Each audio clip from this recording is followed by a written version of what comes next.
નમસ્તે વિદ્યાર્થી મિત્રો, કેમ છો બધા? મજામાં છો ને? આજે ધોરણ 12 કેમિસ્ટ્રીની અંદર ચેપ્ટર નંબર 11 છે એસ્ટરીકરણ. એની આજે આપણે ચર્ચા કરવાની છે. આ આપણા ચેપ્ટરનો 8મો વિડીયો થશે. તો ચાલો આપણે એસ્ટરીકરણની અંદર જોઈએ. તો એસ્ટરીકરણ થાય કોની સાથે? એસ્ટરીકરણ યાની એસ્ટરની બનાવટ. આપણે એસ્ટર બનાવવાનો છે.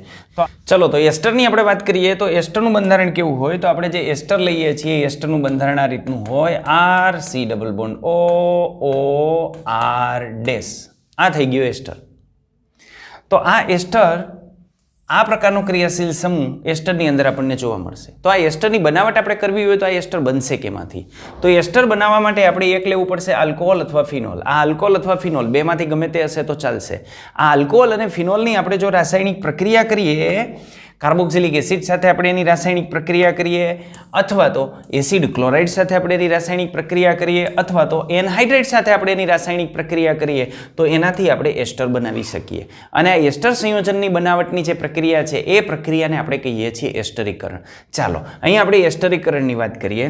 તો આ એસ્ટરીકરણની અંદર શું થાય? તો આ આલ્કોહોલ અથવા ફિનોલ છે. આ આલ્કોહોલ અથવા ફિનોલનો OH ક્રિયાશીલ સમૂહ, ફંક્શનલ ગ્રુપ. આ કાર્બોક્સિલિક એસિડ છે, R-COOH.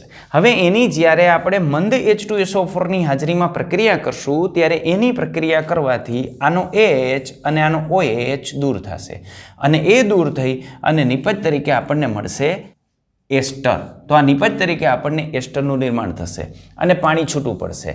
આ પ્રક્રિયામાં એસ્ટરનું નિર્માણ થાય છે, માટે આ પ્રક્રિયાને આપણે એસ્ટરીકરણની પ્રક્રિયા કહીએ છીએ. અહીં જો કાર્બોક્સિલિક એસિડ છે એની જગ્યાએ આપણે એનહાઇડ્રેટ લઈએ તો અહીં અન્ય કાર્બોક્સિલિક એસિડ છૂટો પડશે અને સામે તો આપણને એસ્ટર જ મળશે. રેડી? તો આ પ્રક્રિયાને આપણે એસ્ટરીકરણ કહીએ છીએ. ત્રીજો આપણી પાસે જે ઓપ્શન છે એ ઓપ્શન છે એસિડ ક્લોરાઇડ. જો આ આલ્કોહોલ અથવા ફિનોલની આપણે એસિડ ક્લોરાઇડ સાથે પ્રક્રિયા કરીએ પિરિડીન ઉદ્દીપકની હાજરીમાં, તો નિપજ તરીકે આપણને શું મળશે? તો ન્યા નિપજ તરીકે એસ્ટર મળશે અને સામે HCl છૂટો પડશે. અહીં જે HCl છૂટો પડે છે એ HCl આ પિરિડીન બેઝ છે એની અંદર શોષાઈ જશે. આ પિરિડીનની અંદર HCl શોષાઈ જાય એટલે આ પ્રક્રિયા પ્રતિગામી દિશામાં આગળ નહીં વધે, એટલે આમાં આપણને આ રીતે એસ્ટર મળશે. ચાલો આ એસ્ટરની આપણે વાત કરીએ તો આ રીતે આપણે મેળવી શકીએ. દાખલા તરીકે માનો કે હું લઉં છું મિથેનોલ, અને મિથેનોલની આપણે પ્રક્રિયા કરીએ છીએ બેન્ઝોઇક એસિડ સાથે. તો આ મિથેનોલ અને એની પ્રક્રિયા આપણે કરીએ બેન્ઝોઇક એસિડ સાથે. આની સાથે આપણે પ્રક્રિયા કરશું H2SO4 ની હાજરીમાં, એટલે H+ ની હાજરીમાં આની પ્રક્રિયા થશે. તો H+ ની હાજરીમાં આની પ્રક્રિયા થવાથી આપણને મળશે CO, અહીં આવશે OCH3, યાની અહીં C ડબલ બોન્ડ O આમ હશે અને OCH3 આપણને આ રીતે જોવા મળશે. તો આને આપણે કહીએ છીએ મિથાઇલ બેન્ઝોએટ. તો અહીં આપણને મળ્યું મિથાઇલ બેન્ઝોએટ. રેડી? તો આ એસ્ટર છે અને સાથે સાથે અહીં શું મળશે? તો સાથે સાથે અહીં પાણી છૂટું પડશે. પણ આ જે પ્રક્રિયા છે એ પ્રક્રિયા પ્રતિવર્તી પ્રક્રિયા છે. એટલે જો આ પ્રક્રિયા દરમિયાન આપણે સાંદ્ર H2SO4 નો ઉપયોગ કરીએ, અહીં શેનો ઉપયોગ કરીએ? સાંદ્ર H2SO4 નો ઉપયોગ કરીએ તો આ સાંદ્ર H2SO4 પ્રબળ ભેજ શોષક પદાર્થ હોય, અને પ્રબળ ભેજ શોષક પદાર્થ હોવાથી અહીં ઉત્પન્ન થયેલો જે H2O છે એ H2O નું એ શોષણ કરી લે, અને જો એ H2O નું શોષણ કરી લે તો આ પ્રક્રિયા પ્રતિગામી ડાયરેક્શનની અંદર જે આગળ વધતી હોય એનો વેગ ધીમો થઈ જાય, યાની આપણે એસ્ટરનું ઉત્પાદન વધારે પ્રમાણમાં કરી શકીએ. તો જનરલી એસ્ટરનું જ્યારે આપણે ઉત્પાદન કરતા હોઈએ ત્યારે સાંદ્ર H2SO4 નો આપણે ઉપયોગ શા માટે કરીએ છીએ? કારણ ખ્યાલ આવ્યો તમને?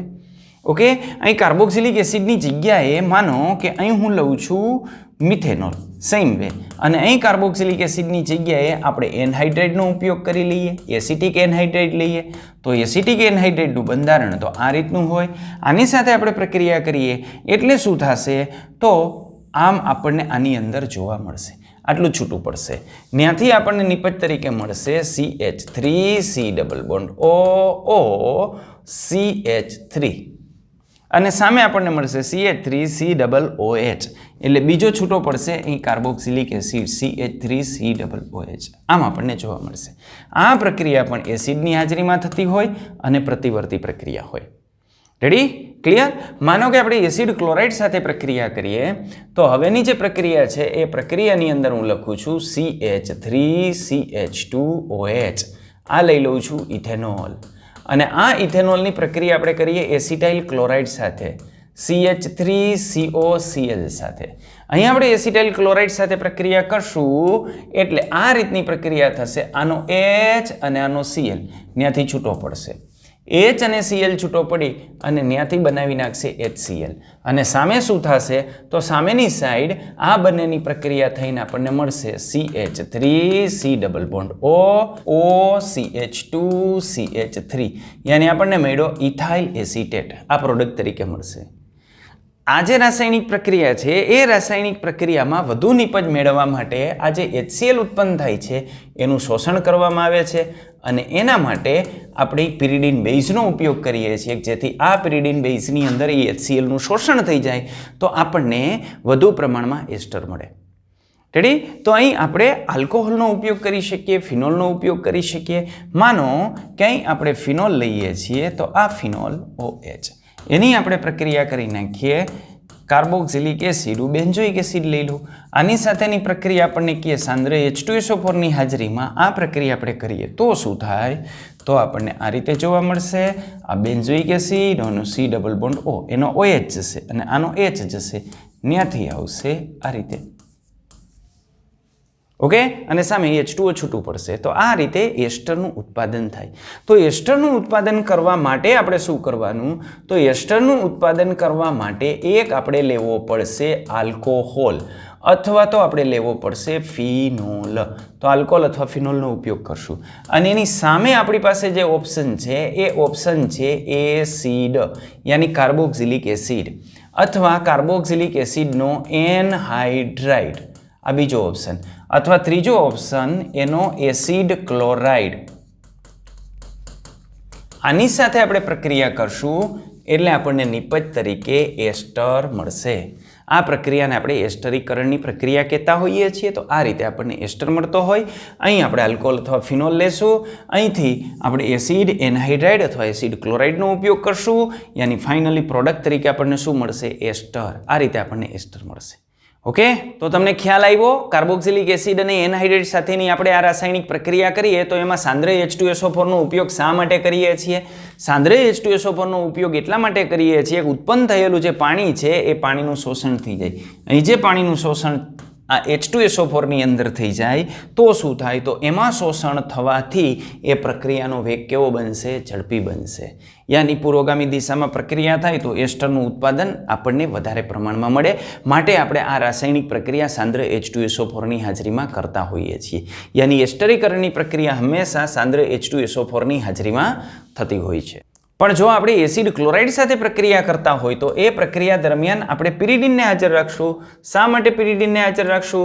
તો અહીં પિરિડીનને હાજર રાખવા પાછળનું કારણ એ છે કે અહીં જે HCl ઉત્પન્ન થાય છે એ એસિડ છે અને પિરિડીન બેઝ છે તો એ HClને જો તટસ્થ કરી નાખે તો આ પ્રોડક્ટ આપણને વધારે પ્રમાણમાં મળે. તો આ રીતે પિરિડીનની હાજરીમાં આપણે પ્રક્રિયા કરશું તો ઉત્પન્ન થયેલા HClનું તટસ્થીકરણ થઈ જાય એટલે રાસાયણિક સંતુલન જમણી દિશામાં ખસે યાની પ્રોડક્ટ આપણને વધારે પ્રમાણમાં મળશે. તમે જાણો છો કે કોઈ પણ રાસાયણિક પ્રક્રિયાની અંદર જો એસિટાઇલ સમૂહ દાખલ થતો હોય યાની C double bond O CH3 આને આપણે એસિટાઇલ સમૂહ કહીએ છીએ અને જો એસિટાઇલ સમૂહ દાખલ થતો હોય તો એ રાસાયણિક પ્રક્રિયાને આપણે એસિટિલેશન તરીકે ઓળખતા હોઈએ છીએ. જો આવી રીતે સેલિસિલિક એસિડ છે એનું આપણે એસિટિલેશન કરીએ તો આપણને શું મળશે? તો આ સેલિસિલિક એસિડના એસિટિલેશનથી આપણને એસ્પિરિન મળશે કે જે ખૂબ અગત્યનું ડ્રગ્સ છે. તો ચાલો અહીં જુઓ આ સેલિસિલિક એસિડ. સેલિસિલિક એસિડમાં એક COOH ફંક્શનલ ગ્રુપ હોય અને એક OH ફંક્શનલ ગ્રુપ હોય. રેડી? તો આ COOH અને આ OH આને આપણે કહીએ છીએ salicylic acid. 2 hydroxy benzene carboxylic acid એનું આ UPAC નામ થશે. એની આપણે એનહાઇડ્રેટ સાથે પ્રક્રિયા કરીએ એસિડ ઉદ્દીપકની હાજરીમાં એટલે આનો જે H છે એ H છૂટો પડશે અને આમાંથી આનું બંધારણ કઈ રીતનું હોય તો આનું બંધારણ આ રીતનું હોય CH3 C double bond O C double bond O CH3. આ એનહાઇડ્રેટ છે.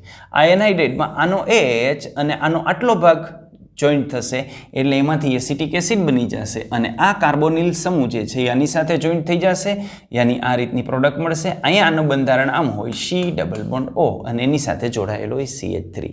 આને આપણે કહીએ છીએ એસિટાઇલ સેલિસિલિક એસિડ કે જેનું પ્રચલિત નામ છે એસ્પિરિન. આ ખૂબ અગત્યની ડ્રગ્સ છે. આ એસ્પિરિનનો ઉપયોગ એન્ટીપાયરેટિક તરીકે થાય. જો શરીરની અંદર ઊંચું તાપમાન હોય તો એ તાપમાન નીચું લઈ જવા માટે એસ્પિરિનનો ઉપયોગ થાય. આ ઉપરાંત બ્લડ પાતળું કરવા માટે પણ એસ્પિરિનનો ઉપયોગ થતો હોય છે.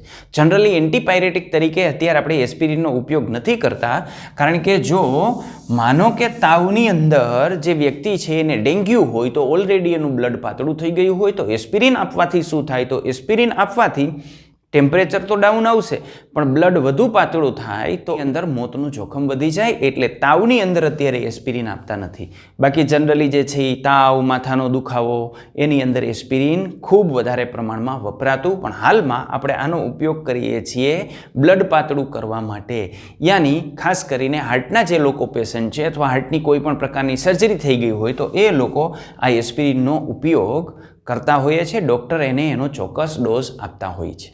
અહીં આ જે પ્રક્રિયા છે એ પ્રક્રિયાને આપણે એસિટિલેશન પ્રક્રિયા પણ કહીએ છીએ. તો સેલિસિલિક એસિડનું એસિટિલેશન કે જેનાથી આપણને મળે એસ્પિરિન. તો બસ આજના વિડીયોની અંદર આટલું જ. વધુ જોશું આના પછીના વિડીયોની અંદર. ત્યાં સુધી ટાટા બાય બાય, આવજો.